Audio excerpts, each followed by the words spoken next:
everybody, how you doing? Welcome to Bones Collector, and today I wanted to make a video about some games that I recently picked up and added to my library. Some of them are from a recent convention we went to, and then just some games that I picked up from various sources that I wanted to add to our library. And I'm going to tell you what games I added and why I added them, and you'll see some of them sitting around here beside me. So this is going to be a long video because there's quite a bit of games here, but I want to talk to you about them.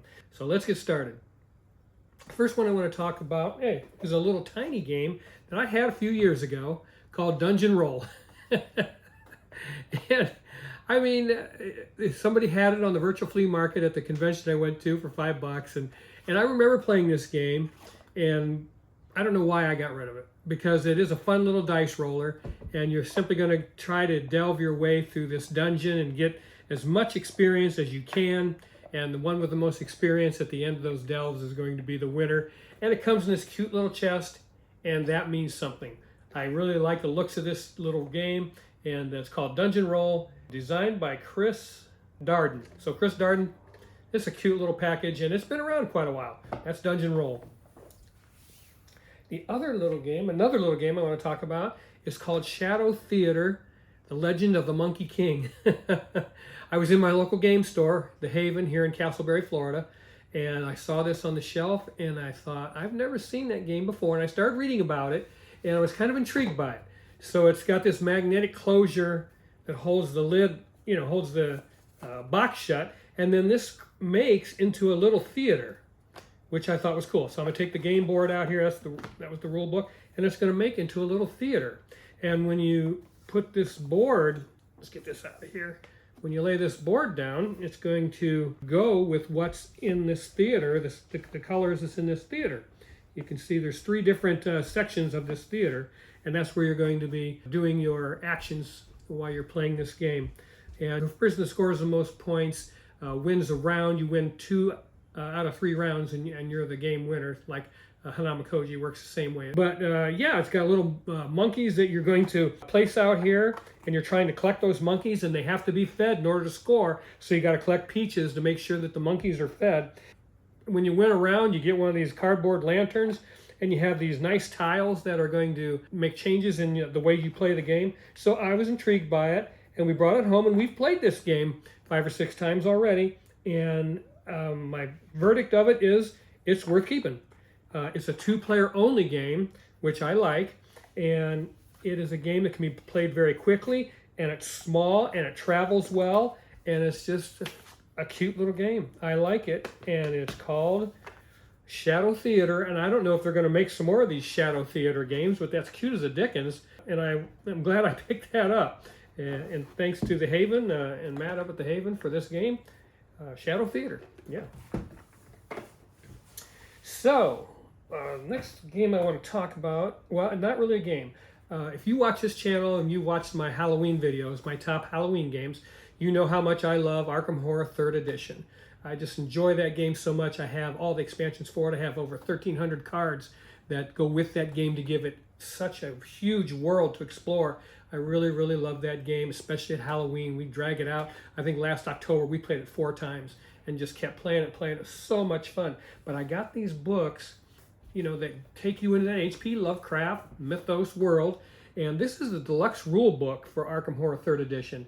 And I wanted to get this. It has, not only is it the rule book for the game, it has a lot of story elements in it that you can read. Stories about the neighborhoods, the various neighborhoods that are in the game. And I just wanted to pick this up because of that. And it's got some of the big pictures of the art and everything in here. I just love it. But it talks about all the neighborhoods that are in Arkham Horror 3rd Edition. And so just a fascinating thing to read and to enhance what you already have in the game, in the board game. So I got that one. And then this is a huge book of investigators. So this is every investigator that's in Arkham Horror.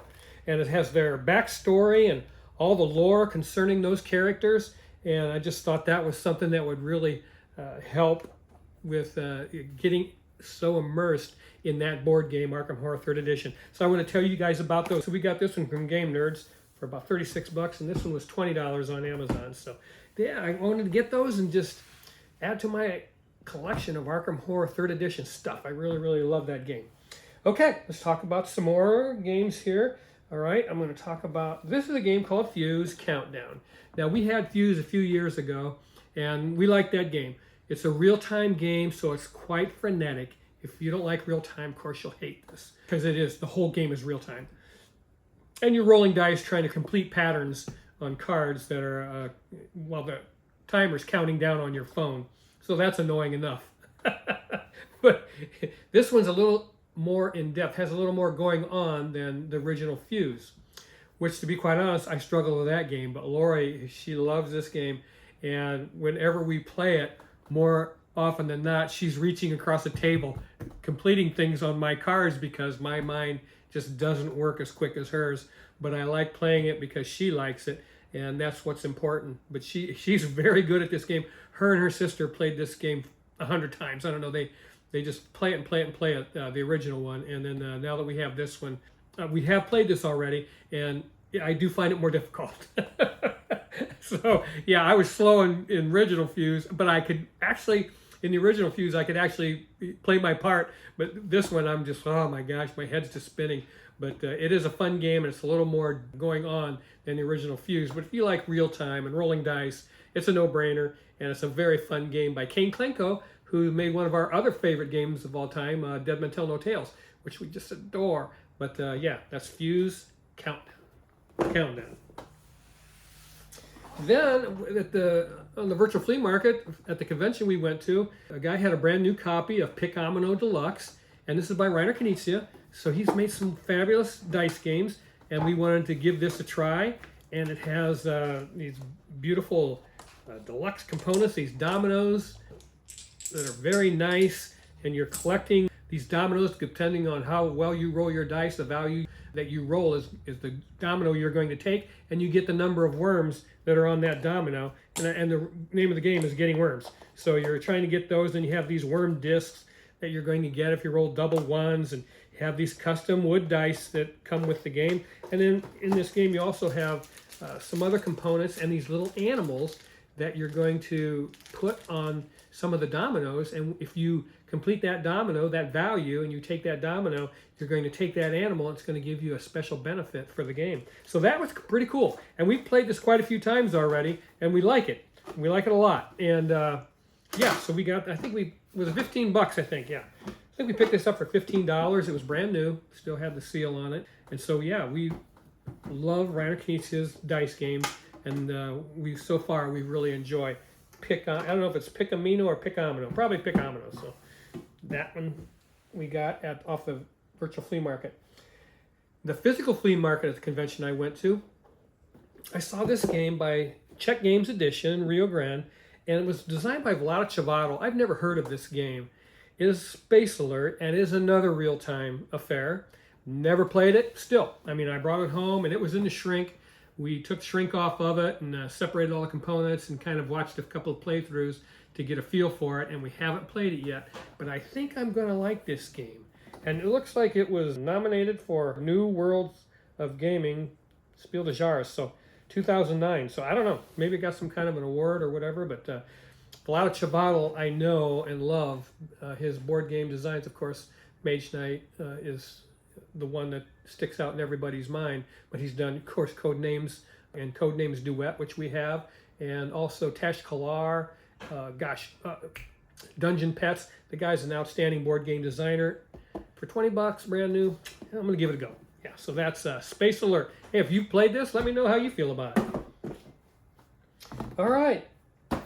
I was up at my local game store, and Matt had this used up there for $9.99. It's called Dragonwood.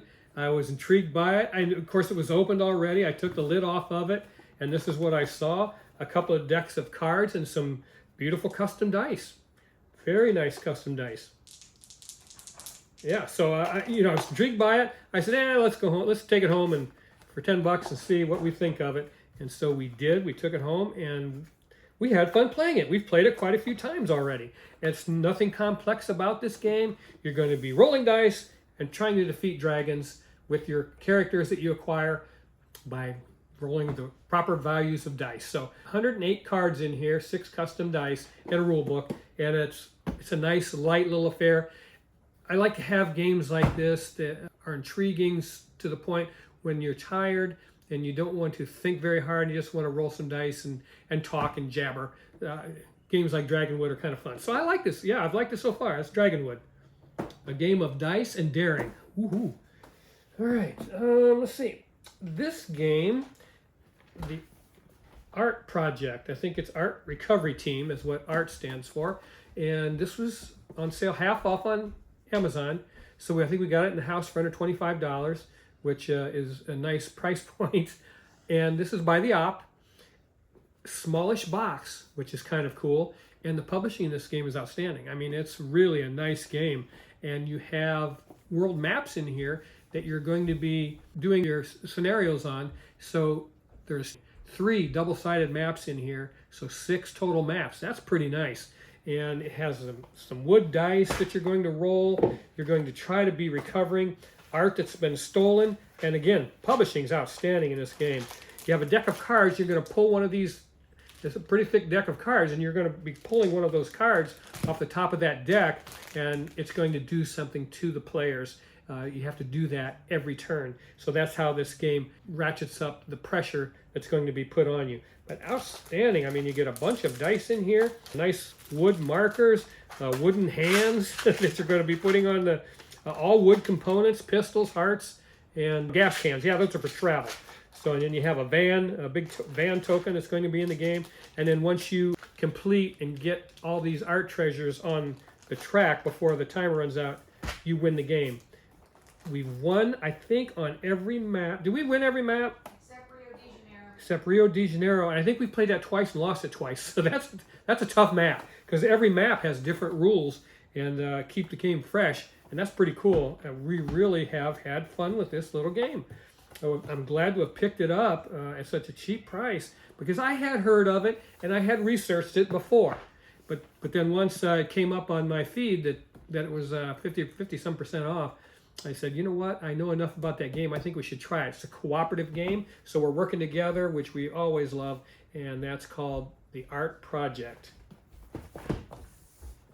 Okay, the next game I'm going to talk about is a game called River Valley Glassworks, and this is still in the shrink because it's Lori's birthday present. Her birthday is the first week of April, and so she doesn't know anything about this game, but I bought it for her because it's right up her alley. And the reason why I like this game so much is because it has a very unique scoring system in it. It's kind of intriguing. As you go to the right, you score more, and as you go up, you score more. So you're trying to balance those things as you're getting those pieces of glass out of the river and putting them on your player board. So they look pretty cool, and it's a smallish box, and it's got a cute theme, and I think she's going to love that, and that's what I'm going to give her for her birthday.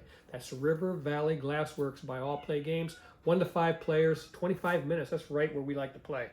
So yeah, that's pretty cool. I'm going to put it over here. Then we picked up a game called Captain Flip. Now, we had played Captain Flip at one of the conventions we went to when it first came out, and we liked it. You know, to be quite honest with you, we liked it right away. And it's one of those games that if you're playing with friends, sometimes you don't want to get into a long rules explanation.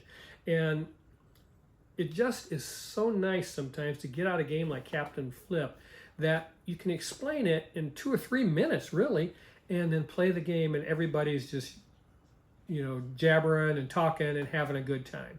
You know, in Captain Flip, you're just drawing out tiles. You're going to lay that tile down on your board on the side that you see when you draw it out of the bag. If you don't like that side, you can flip it over and use that side, but you can never flip it back. And then there's various things that go on those tiles that make the game fun. And we have played it quite a few times since we purchased it, and we just played it with some friends at the convention we were just at and had a great time. It's just one of those light games that you can keep in your library for a number of reasons. You know, if you have friends that come over, don't play a lot of board games, and something like this is priceless because they just take to it and then they are interested in going and delving deeper into board gaming. Something like this will get them interested at a slow pace, and they can learn it very quickly and have fun while they're playing. So yeah, Captain Flip, nominated for the Spiel des Jahres. I think this was the year that Airplane won the Spiel des Jahres. 2-player only. you're trying to land an airplane, and I can't think of the name of it, but I think it actually won the Spiel des Jahres, which we played that game too, and I like this one better. So yeah, that's Captain Flip. All right, this game is called Near and Far by Ryan Laukat. I had this game a few years ago. I liked it, but I didn't love it, so I sold it. And then I saw this at the physical flea market at the convention we just went to. It was brand new for 30 bucks, and I said, what the heck, I'm gonna give it another try. I just have had a love-hate relationship with Ryan Laukat's games. And we've played a lot of them. We played, of course, Islebound, and I would have kept Islebound. I liked Islebound a lot if it didn't have that obnoxious board. If they ever do another copy of that game and make a 20 by 15 board, because the only thing you need are locations, so you just need to move your ship around. I mean, there's so many things they could do to make that game gorgeous. You know, nice acrylic big ships that you could move on a 20 by 15 board, because you're just trying to get to locations. That's all that board is for. But to have that big board that comes in the box, you know, I just didn't like that. But I liked the game. Islebound was a very good game. Then we played Above and Below, and again, we liked it, but not loved it. And then we played this game, and we had Artifacts Inc., which we liked a lot, but we moved that game on. And then we were at a physical flea market, and someone had a Kickstarter deluxe copy of Empires of the Void 2, still in the shrink wrap for 10 bucks. So I said, what do you got to lose? 10 bucks. So I bought the game for 10 bucks, brought it home, and played it, and that was my favorite Ryan Laukat game I had ever played. That's Empires of the Void 2. I mean, that game is magnificent, and I want to tell you, his art was meant for science fiction. I mean, it fits that game in a fantastic fashion. I love that game, but I wanted to retry this one. I like Ryan's art, but it's in every one of his games, so it kind of gives me the same feeling I get from Garphill Games' West Kingdom series. They're all the same art. You get this stale feeling because the game doesn't feel fresh because the art is the same in all the games. And that's why I don't have any of those games. I just don't care for that. The art in them just doesn't appeal to me all the time. But I'm going to give this game another shot, and it's a game where you have a map atlas that you're going to be with certain locations, and you have a town game board that you're going to do various functions on. It's got some dice rolling, which I love, and has a storybook in it, a 120-page storybook. So I'm going to give this game another try. Hey, for 30 bucks, what the heck? Maybe my tastes have changed, and I'm going to enjoy this game, but I can't wait to try it again. That's Near and Far by Ryan Laukat. All right, at the virtual flea market from the convention we just went to, there was an expansion for Dominion, and it was in the shrink still for 15 bucks. I have Dominion and 2 expansions right now, and I have them all in one box. So I have all those cards in my original base box of Dominion. I have Intrigue in there and Empires. And for 15 bucks, I said, what the heck, let's add one more expansion. We'll have to keep this box. But it's another 500 card expansion, and it's called... Yeah, it's called Menagerie, and has animals in it, which is Lori's, you know, she loves that. We can't wait to play this. It has a couple of different things in it that add to the game of Dominion.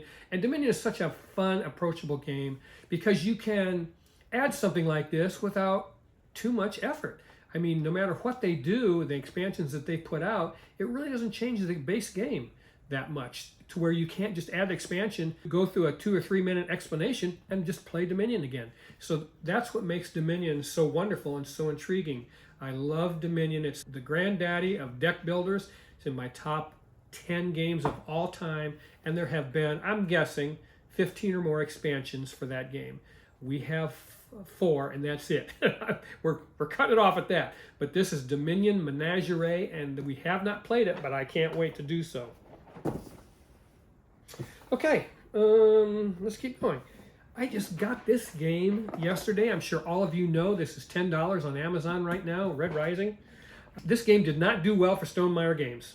This is a competitive game for 1 to 6 players. I couldn't imagine playing with 6 players. I think 2 players is probably fine with this game. But I was intrigued by it because Jamie loved the books by Pierce Brown, I think is the guy's name. That made the novels. Yeah, based on the novels by Pierce Brown. And I want to go back and I want to read those books. I've never read them and never even heard of them. I watched this game played 3 or 4 times on YouTube when this was $10. I was like, you know what? I think I want to try that game. So we picked it up, just got it yesterday, took the shrink off of it, punched it out, and I can't wait to play it because it is a card game that every time you put a card down, you're going to do the deploy action on that card. And then you have cards in your hand that you are trying to, I think you want to keep a maximum of 7 cards in your hand, and you're going to try to make those cards score you as much points as you can by the end of the game. So that's intriguing to me. And each card has different language on it that's going to synergize with other cards in different ways. So I can't wait to play it, really. I was fascinated by it, and I just thought that I'm going to play this game and then read the novels and see what I think of those. But yeah, that's called Red Rising, and it's been out for a long time. 2014. I mean, this game probably did nothing for them, but I don't know why, because the game looks pretty doggone good. I watched the playthrough, like I say, 3 or 4 times. I'm like, I think I want to play that game. So for $10, we went ahead and got it. That's Red Rising by Stonemaier Games. All right. Okay, next game I want to talk about is a game called River of Gold. This is in the Legend of the Five Rings universe, which I know nothing about. But I've watched this game played 3 or 4 times on YouTube, and I liked the way it looked as far as the gameplay was concerned. And we got it up at our local game store here, The Haven, here in Castleberry. They had a copy. I said, hey, let's pick that up. Let's go home and play it. So we brought it home and played it one time. So I'm not an expert by any means on River of Gold, but it's a pretty approachable game. The rule set is not large. The presentation here is fabulous. I mean, this game looks really pretty when you're playing it. And there's a wonderful insert in this box that holds everything in place. One thing I do love about this game, you're only going to roll 1 die. Okay, it has 1 die that you're going to roll, and that's going to give you the location and the movement. And you're moving these ships along this river, which is this gold shiny inlay on the board. It's very pretty. And I love the fact that they gave 1 dice per player. I mean, usually games like this will give you 1 die, everybody has to pass it around, which is annoying. I applaud them for that. And I applaud them for the publishing job on this game. It's outstanding. Office Dog is the publisher. Really nice looking game. We played the game one time, and after it had sat in my head for half an hour, I realized I really like this game. It's very fun. However, I just feel as though it doesn't do anything unique or different. Everything that is in here you've done before. You're going to move on this river of gold.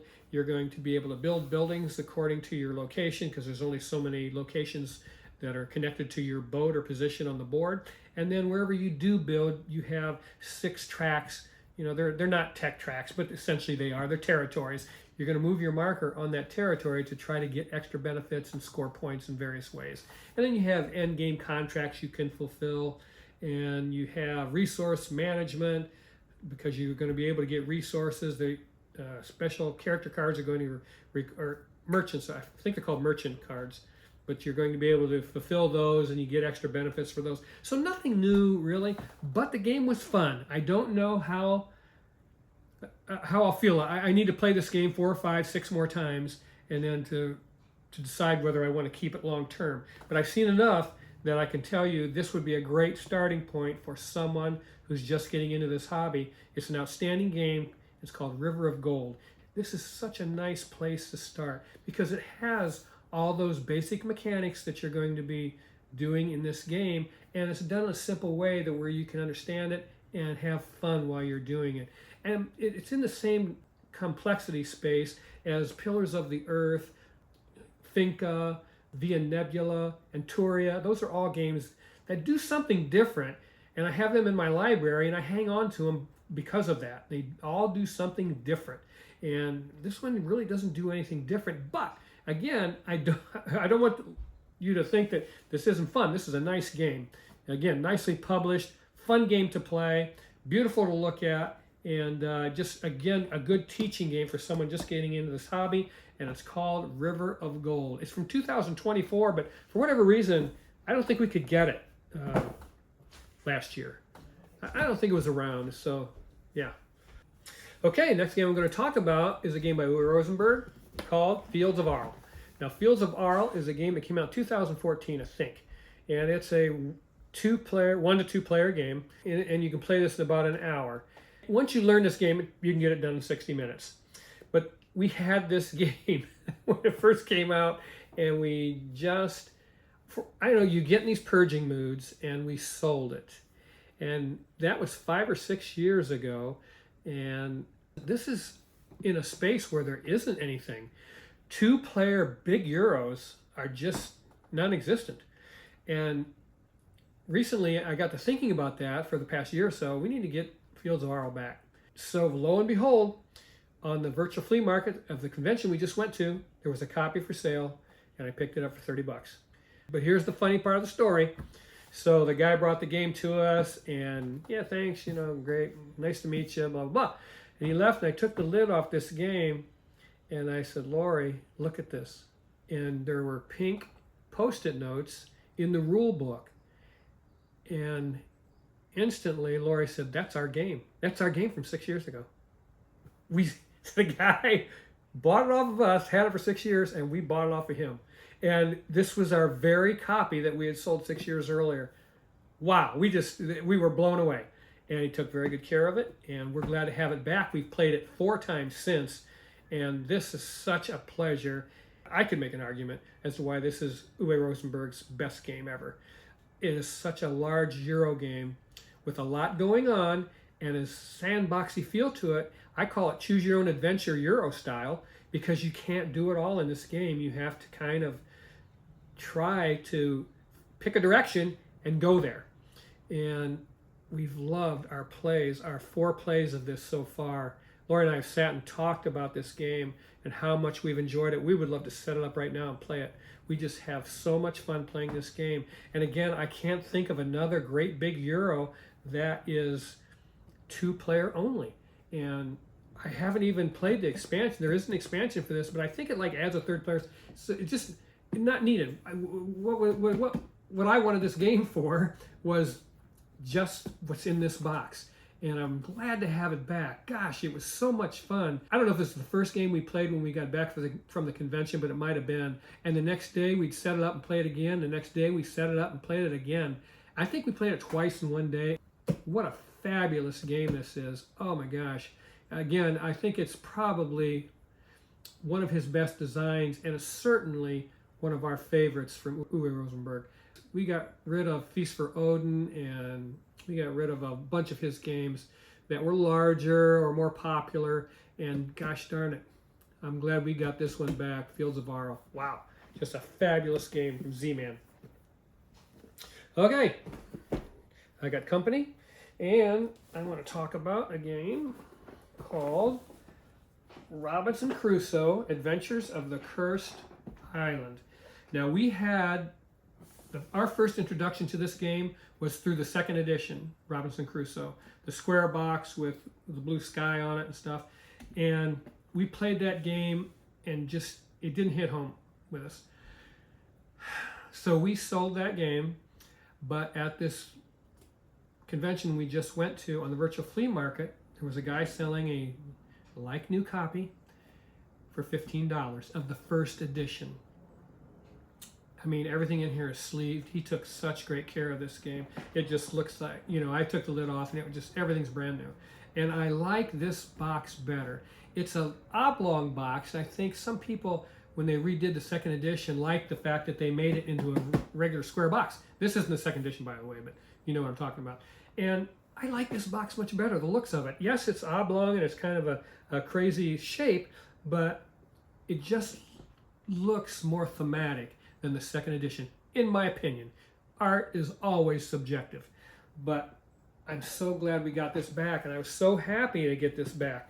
And then I got on Game Steward, and for half off, they had this Robinson Crusoe treasure chest. So I got this for $20. And in addition to this, on Amazon, I picked up this Book of Adventures, and I believe this is every scenario ever made for Robinson Crusoe, except the Mystery Tales. But I think this has got so many more scenarios in it. We're just going to have hours and hours of gameplay now that we put this package together with everything that we've gotten from the flea market and from Game Steward. And the bits. Oh yeah, and the bits. Yeah, well, I just want to show you. Lori reminded me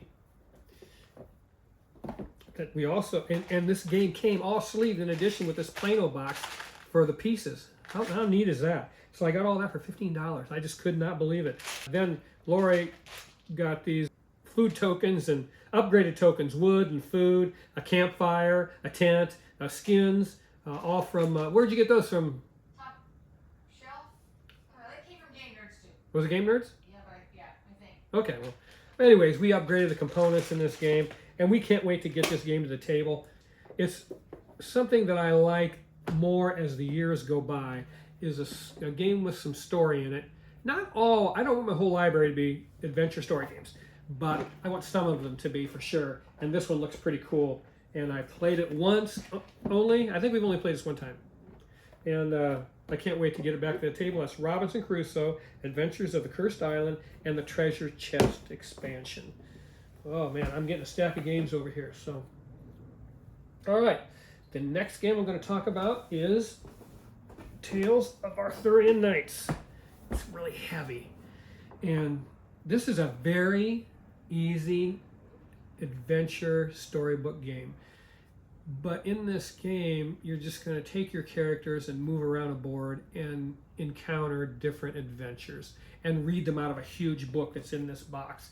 And I was fascinated by it. Now, I had never played Tales of Arabian Nights, but I wanted to because it looked intriguing to me. And I wanted to play that game, but I just never came in contact with it. You can't walk into your local game store and buy that, but I did walk into my local game store and buy this. Up at the Haven here in Castleberry. Yeah, got a beautiful map that comes with it, but I wanted to show you the book. If you haven't already seen it, check that out. Yeah, that is an amazing book of tales. Yeah, the King Arthur universe is pretty interesting, and any boy is captivated by King Arthur and Knights of the Round Table. You know, if you grew up reading those books, it's just a fascinating, immersive story, and I can't wait to get this played. And again, I wish I could have played Tales of Arabian Nights, but I never had. And I'm glad I was able to pick up a copy of this. And I want to tell you, they had one more copy up to the Haven. And I read something that they had trouble getting any more of these games printed out. I guess they're hard to find, as Tales of Arthurian Knights. And if you are interested in it and you're local, I think there's one more of these boxes up on the shelf at the Haven here in Castleberry. But you have to like this kind of thing. You either like reading things or you don't. But there's one more copy up there, and if you like games with a lot of story in them, this is something that might intrigue you. It's by WizKids Games, and it's just, let's see, 1 to 4 players. Yeah, 45 minutes per player. But I mean, you have to want to play that kind of game. You're either going to like it or you're not.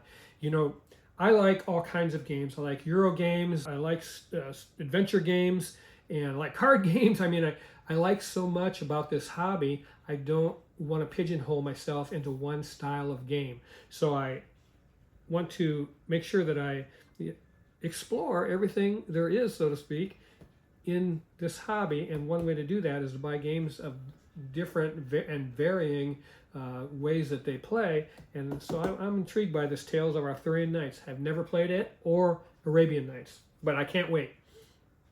All right, next game I want to talk about is a game that I picked up at the Haven. Also, he had a copy up there of Dungeon Legends. Dungeon Legends. I have trouble saying dungeon sometimes. But Dungeon Legends. And this is by a guy that designed Chronicles of Avel, a game which we absolutely have a good time playing. And this, when I saw it was in the Avel universe, of course I was very intrigued because we love Chronicles of Avel. It's in my top 100 now. I love it. It's kind of an RPG. You're going to build a little character, and it's tower defense, and you have these beautiful cardboard minis that you have to build, and that are part of the game. And the game is fascinating. It's so much fun. So we wanted to try this. Now this is a kind of a card game, and you have 5 tuck boxes. Each one of those tuck boxes has components in it for that particular chapter of play. It comes with a neoprene mat in it. You have 6 location cards that are going to be at the bottom of the board, and then the monster row is at the top, and you have a path that you're going to follow in between those two card rows, and your characters are going to move around on that path. And in this game, when you apply one of those tuck boxes of chapters, it changes everything. Base gameplay is still the same. Those two rows of cards and the characters are going to move on that middle path. Now you may have some new location cards and you'll definitely have some different monsters, but the play of the game is identical, and you just incorporate those chapter boxes into what you're doing. We've played the first 4 chapters. We want to get the 5th one done because, oh my gosh, this game is so much fun. And we got murdered. I think we won the first 2 boxes, first 2 chapters. The 3rd one we lost miserably. The 4th one we got dominated pretty good also. But oh my gosh, it was. Lori and I both said, "Wow, we lost the game, but we had so much fun playing it." And there's so much to like about the publishing of this game. Also, you have upgrade cards that you're able to get, and those are foil printed. Oh, they're so pretty, so it keeps it different than your whole character deck, because you're going to have a character deck of cards that are in your tuck box for your character. During the game, you're going to acquire some of those cards, and I've gotten as many as 4 or 5 of those upgraded cards into my deck, which is very nice. And then at the end of the chapter, when you move on to the next chapter, you're allowed to keep one of those cards, just one, so that when you start out the next chapter, you're going to have that little bit of help.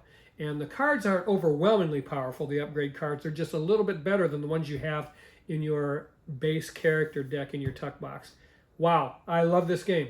I mean to tell you, I'm going to talk about it when I do my Ultimate Top 100, because it's going to be right there with Chronicles of Avel. The name of this designer, yeah, it's just like a lot of, consonants all squished together. So I'm going to say it, Przemek Wojciechowski. Przemek Wojciechowski. I'm sorry that I can't pronounce your name properly. I love your games, pal. I love Chronicles of Avel, and I love Dungeon Legends. This game is so much fun. I can highly recommend this if you want to have a nice cooperative adventure. And there's lore on the cards, so you're into a little bit of an immersive story, and just the art in this game is fabulous. I can't say anything bad about this game. Can you? I mean, we've just enjoyed the dickens out of it. Even the game we lost, I had fun. Oh yeah, 2 games. We lost the 3rd one and the 4th. But yeah, that was so much fun. Oh, yeah, we did from lose Rebel one. Studios. We can't wait to get it back to the table. We were talking about it last night. We're like, we need to get that 5th chapter played because we just really have so much fun. Oh my gosh. And then we can go all the way back through it again with the other characters. Yeah. Yeah. So you, even after you play through the 5 chapters, you can go through with different characters and replay it again. And you're not going to win those chapters sometimes. Wow. I mean, like one of them, the 3rd one, we just got smoked. We might have better luck now that we know what we're doing. Yeah. Well, I don't know. That game is tough, man. Okay. All right. The next game I'm going to talk about is Aeon's End War Eternal. Now, Aeon's End, I have the base game of Aeon's End First Edition. And if you're familiar with Aeon's End, the First Edition had black border cards, and then they changed it later on and started doing cards with no borders. Well, I like the frame cards better. So I have the First Edition with a playmat, and I love it, but it only has 4 bosses in it. And I wanted to add to it, and you can't get expansions for that First Edition because they changed the card art. So the only way for me to expand my game was to buy a standalone expansion for Aeon's End, which I did. And this is Aeon's End War Eternal by Kevin Riley. Plays 1 to 4. It's a cooperative card game, a deck builder that's so much fun, and it's so thinky, this game, because when you're building your deck, there's 2 things you have to remember. Number 1, you can't shuffle it. That's the first thing you have to remember. The second thing you have to remember is because you can't shuffle that deck, you have to think about when you're buying cards from the market. You want to spread those out in your deck and keep that deck as small as you possibly can. So, wow. I mean, I just love this game. It's a cooperative card-based game that you are going to have some beautiful, wonderful mechanics that work well together. It's a wonderful design by Kevin Riley, by Indie Boards and Games. And I'm telling you, ever since I played Aeon's End, I've been in love with it. And some people complain because it's generic as far as the monsters are concerned. I don't know what they mean by that. I don't know. Whatever. I heard some reviewers say that. Well, this game's overrated because it's generic. They want Marvel or something. Yeah, Eon Zen, fabulous game. And now I have 2 boxes. I have the first edition base game, and I have Eon Zen War Eternal. Enough about that. Another game I just picked up recently is a cooperative game. You know, we love cooperative games here at the Bones Collector Studios. And it's called Castle Panic. And this is the big box. Laura and I had Star Trek Panic back in the day. And played it. We liked it. But we were in one of our purging moods and we got rid of it. And so we were thinking about getting Castle Panic when we watched this played and thought, you know what, we like Star Trek Panic. And I don't even know if they ever made an expansion for Star Trek Panic, but they've made lots of expansions for Castle Panic. So we wanted to get a box with everything in it, and we were able to get this on Amazon. I think it was $100, so it was pricey. And they just did a Kickstarter where they had some deluxe Castle Panic games made. And if you haven't seen those boxes, they're like this long and this deep because they have all this plastic in them. And I just wanted to avoid that. I wanted to have this game and everything they made for it, but I didn't want all that plastic. So we picked this package up, and this is the base game and all 4 expansions, it says, and comes with 7 promo cards and 6 promo towers. So besides those 4 expansions of the base game, you get some promo stuff in there. And we've played this game. Man, this game is tough to beat. Wow. I mean, to tell you, we played this game with the Wizard Tower, and of course it introduces the Wizard deck to the game, and we thought we were getting murdered. And it came down to our very last turn, and we were able to win the game. I mean, the last monster was in the castle area and was going to move and take out our tower on the next turn. We were able to do away with it. The last thing we drew, the last token we drew won the game for us. Yeah, well, I don't know. We won right on the last turn, and there's nothing like that. And there's a lot of people that do not play cooperative games. I've heard gamers, I just simply won't play a cooperative game. And to them, I want to tell you this. When it comes to games like Pandemic and Castle Panic, Horrified, those cooperative games like that, when you win that game and snatch victory from the jaws of defeat, I mean to tell you, when it's so exciting that you'll jump up from the table and holler when you thought you were going to lose, and because you played very well, you put yourself in a position where a little bit of luck won the game for you. And I mean, the table, I've seen tables of people erupt when that happens. You're robbing yourself of that feeling. You'll never get that feeling just winning by yourself. You'll only get that feeling winning as a team, because there's something special about that. For those of you that have played team sports as you were growing up in high school, you know what it means to win as a team. It just feels so outstanding. And man, we have had some mega gaming moments in cooperative gameplay. And we had one just the other day in Castle Panic, and we had one in Horrified about a month ago where we won on our last turn when we thought we had been beaten. So, oh my gosh. But hey, Castle Panic, this is the big box. It has everything ever made for Castle Panic, and we have had fun with it so far. We've played the base game and got beat, and then we added the Wizard Tower and won. But wow, this game is hard. It is hard. I mean, you have to outlast all those monsters in that bag, and that's tough to do. But hey, that's enough. This video is long enough. Okay, so I was up at the Haven the other day, and I was able to pick up a nice, fairly new copy of Tales of Arabian Nights from Z-Man Games. This is a 2 to 6 player game, 120 minutes, 14 and up, and this is an adventure book game, just like Tales of Arthurian Nights. Now, this came out in 1985 in another version, and then this particular Z-Man game, this one you're looking at here, came out in 2009. And then if you're interested, there is a 40th anniversary for sale on pre-order at Game Nerds if you're interested in this type of game. Now, this is the type of game where you have to like reading, because you're going to read a lot. It's got a big storybook in it, and it's a type of game where you are going to get lost in your imagination. You know, it's just, I'll just show you the book real quick. If you haven't ever seen this before, it's got a gorgeous board in it. The map in here is fantastic. But yeah, so much like Tales of Arthurian Nights, it's going to have a great big book that you're going to go to different spaces and have encounters with these paragraphs and so forth. So you have to like that kind of thing in your games. And I don't like all games to be the same, but I like this game. It changes things up a little bit. It's a lighter game. I think it ranked like a 2, like 2.0 or something on Board Game Geek. But it's a lighter game with a lot of story. It's random. It's chaotic. All the story doesn't exactly mesh all the time, but you know what? I want to play it. So, okay, the next game that I picked up at the Haven. Hey, if you're in Castleberry here in Central Florida, go over and see those guys at the Haven. They've got a nice selection of board games, and they have all your little card game things that people love. You know, and I know nothing about. I'm talking about Magic and Pokemon and Blood on the Rocks or whatever. I have that one. I don't know. Flesh and Blood. Flesh and Blood. That's it. And all those types of card games. But the other game I picked up was a game called The Doom That Came to Atlantic City. It just sounds stupid. And it's in the H.P. Lovecraft universe, so it's got Cthulhu in it. I'm going to play this game because I looked on the back of the box, and I said, wow, it looks like a Monopoly board on there. And sure enough, we opened it up, and it does look like a Monopoly game board.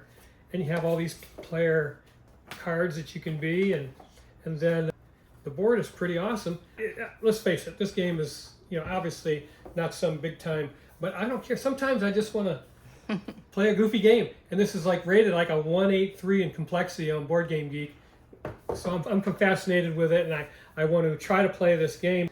I mean, it was up there used, and so it's got a big deck of cards here, another deck of cards here, another deck of cards, a bunch of tokens, custom dice to go with the game, nice silica pack, those are always good, and then another deck of cards, and then all these kind of nice looking sculpts.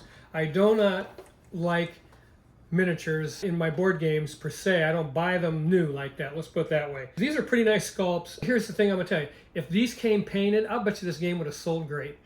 I, honest to goodness, think that would. But for whatever reason, publishers haven't caught on yet. Well, that's old. You got to give them that. Offer your games full color. I think they'll do better. What year did I say it was? 2013. 2013. So this is over 10 years old. Yeah. And but these things look pretty cool. And yeah, you just move these around the board. So I'll show them to you. But look that game up on Board Game Geek. It's We'll see. yeah, we'll see. Who knows? You don't know till you try it. I'm going to give it a go just because I think it's just the name makes me laugh. So you got to have a sense of humor in this hobby. What all I got here? Yeah, so I'm anxious to play that game, The Doom That Came to Atlantic City. How can that be not anything but fun? I'm just can't wait to play it. There's a rule book, and yeah, I can't wait to play this game. So there's 2 more games that I picked up that I wanted to tell you about, and I can't wait to play them, and I'll let you know what I think about this game. It's designed by a guy named Lee Moyer, and I don't know, Keith Baker and Lee Moyer, they're the artist and designer. I don't know who. I think Keith Baker's the designer. Keith Baker's the designer, but I think. yeah, so there's 2 more games I picked up. Yeah, I want to talk about these games we add to our library. I hope you enjoyed this video. I love every one of you. I hope you love this hobby. Try to think outside the box. Try to get outside the box, you know, pun intended. When you look at games, don't always cut yourself off from exploring new opportunities in different styles of games. I love me some hero games, and I love me some adventure games. I love me some competitive games, and I love me some cooperative games. And my library consists of a mix of all of those things because I'm not always in the mood for the same thing, if you know what I mean. So I will see you the next time on The Bones Collector. Please leave a comment on the games that you've seen, whether you've played them, whether you love them, whether you hate them. I can take it. But I'm an old man, and I love talking with people when I go to conventions that have seen us on YouTube. This is the only place you'll find us. We have no other formats. And please leave us a thumbs up and subscribe if you haven't already. And hey, we'll see you the next time on The Bones Collector. We're going to start our Ultimate Top 100 here real soon. Bye-bye.